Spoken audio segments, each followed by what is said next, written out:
Alright mga kanuli, magandang araw po muli sa inyong lahat. At gusto ko pong kunin or hiramin ang pagkakataon na ito or samantalahin ang pagkakataon na ito para ipaalam po sa inyo na si tatay na yung mangingisda, na yung pilay, tapos talagang halos bagsak na yung kanilang bahay. Gusto ko pong ipaalam na yan. At yun nga, no, so muli nating balikan si tatay mga kanuli. Muli nating balikan or sariwain yung pangyayari. That time kasi mga alas, gabi pa lang, mga alauna. Kumakain pala ako ng ano. Marami kasi yung kamay ko, kaya ginawa ko, sinubo-subo ko na lang. Makain ako nito, matanggal pagod. At balikan ko mga alauna ng gabi yun. Sabi ko, kinabukasan gusto ko mag-vlog ng ano, na magmumotor ako ng madilim-dilim pa or magsasasakyan. Pero ang habol ko lang ay makapag-relax vlog. Tapos papanoorin yung sunset na habang lumiliwanag. Yun ang target ko that time. Kaso yung habang nagmumotor ako ay madilim-dilim pa, si tatay nadaanan ko na yung mangingisda. Sabi ko, pilay si tatay, parang may kakaiba. Tapos nag-isip ako, kausapin ko baka ako or hintuan ko ganun. So bandang huli sabi ko, sige, kausapin ko na lang, kumustahin ko na lang ganun, kwentuhan, hanggang sa nauwi nga na makapunta doon sa kanilang bahay. Na nakita ko nga na hindi ko inaasahan na yung kanilang bahay ay talagang sira naman talaga. Ulos 7 years na raw silang nakatira doon at nangangarap na mapaayos. So sa madaling salita, yun po ay in-upload natin. Tapos napanood, pumunta nga raw si tatay dito sa bahay at nagbigay daw ng isda. Kasi kinabukasan yata ay nangisda siya. Kinuha niya yung mga pain niya na bubo. Pumapasok yung mga hipon sa isda. So mga nasa 5 kilo daw yung kanyang mga nahuli. At pinagtanong-tanong niya, hinanap niya ako at nadatnan niya dito sa bahay ay si mama, no? At yun, nagpasalamat siya, nagbigay siya ng isda. At eto na yung pinakang main na vlog. Bakit eto nandito tayo, na sabi ko nga ay hiramin ko muna yung pagkakataon nyo, yung oras nyo na magkausap tayo or malaman nyo kung ano ang update natin kay tatay. So ngayon, eto ang update natin kay tatay, pinakamagandang balita. So ito, si Kuya Jojo ay nagbigay ng sarado 40,000. Yan, sarado 40,000 para sa budget ng pagpapagawa ng bahay nila tatay sa kaayusan. So ito, bilangin po natin. Di ko alam kung kita ako sa labas, may mga dumadaan. Kaya nandito ako sa sakyan kasi tahimik, makakapagsalita ka ng dire-diretso. Ito, 1, 2, 3, 4, 5, 6, 7, 8, 9, 10, 11, 12, 13, 14, 15, 16, 17, 18, 19, 20, 21, 22, 23, 24, 25, 26, 27, 28, 29, 30, 31, 32, 33, 34, 35, 36, 37, 30, 39, 40. So yan. So 40,000 galing kay Kuya Jojo. Yan. At muli gusto ko pong pasalamatan si Kuya Jojo. Yan. Sa patuloy na pagsuporta sa Team Pahuay. Sana po ay humaba pa ang iyong buhay at marami pa tayong pagsamahan ng mga project na pabahay. Siyempre, together with all my sponsor and my viewers. So, susunod na nagpadala ay si Mr. Z. Yan, Mr. C. 5,005 pesos. Yan, so ito. Baka mabasa ang pangalan eh. Bawal. Yan, 5,005. Yan.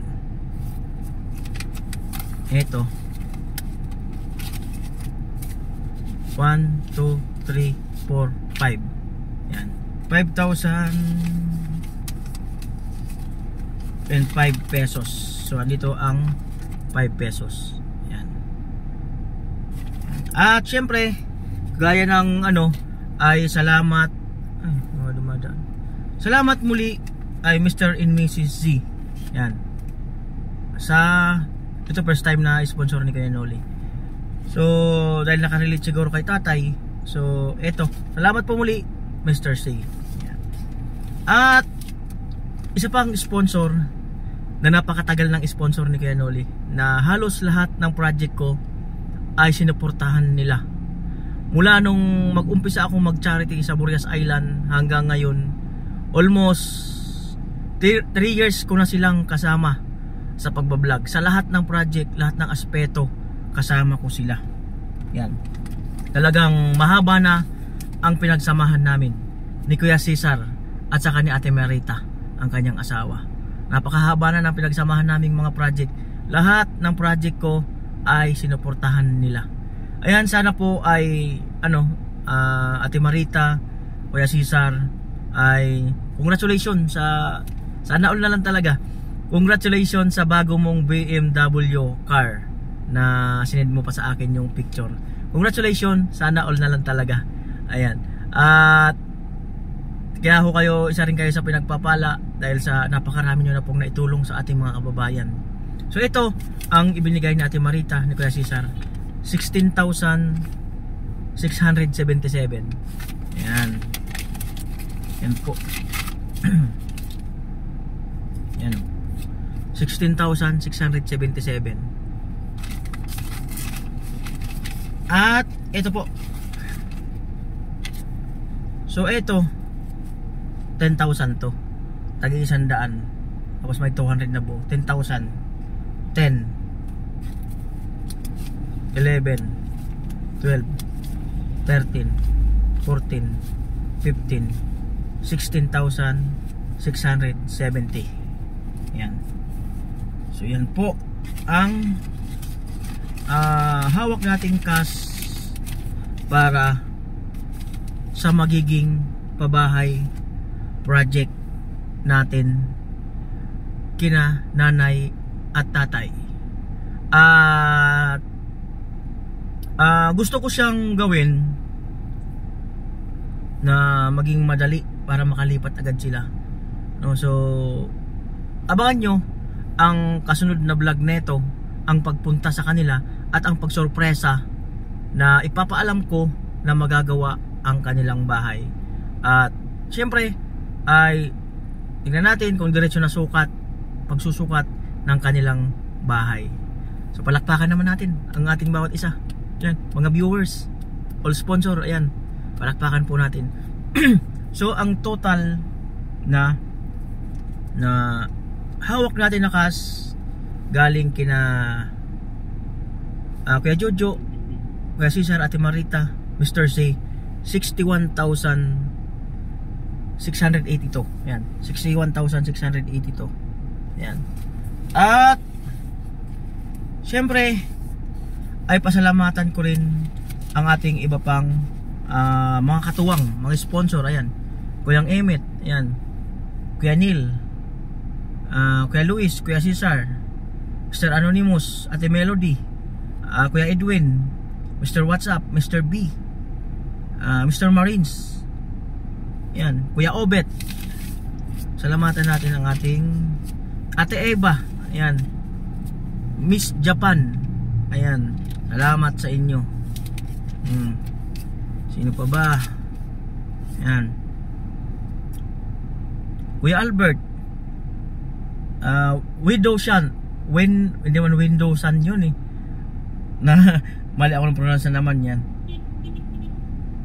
At si Kuya Lino, ayan, salamat Kuya Lino. Ayan, sa inyong lahat, kung mayroon man akong hindi nabanggit, salamat po muli sa inyong lahat. At sabi ko nga, malayo pa ang ating tatahakin, napakalayo pa ng ating mga gustong gawin dito sa aking YouTube channel. Nakasama po kayo at paramihin natin ang mga pabahay project para sa mga kababayan natin na kapuspalad, na walang kakayanan na magpagawa ng kanilang bahay. At tulungan natin sila sa pamamagitan nyo at sa pamamagitan ng team, sa pamamagitan ni Kuya Noli Vlog. Sama-sama po tayo na paramihin natin na magbigay ng mga pabahay sa mga kababayan natin dito sa Pilipinas. Salamat po muli sa pagbibigay nyo ng inyong piso. Bawat piso ay mahalaga at malayo na po ang mararating. Once again, maraming salamat sa inyong lahat. Taos puso nagpapasalamat si Kuya Noli. Salamat sa pagtitiwala sa buong team at sa akin, sa inyong lahat. Wala noon hanggang ngayon, salamat po muli sa inyong lahat. I love you all. Bye bye.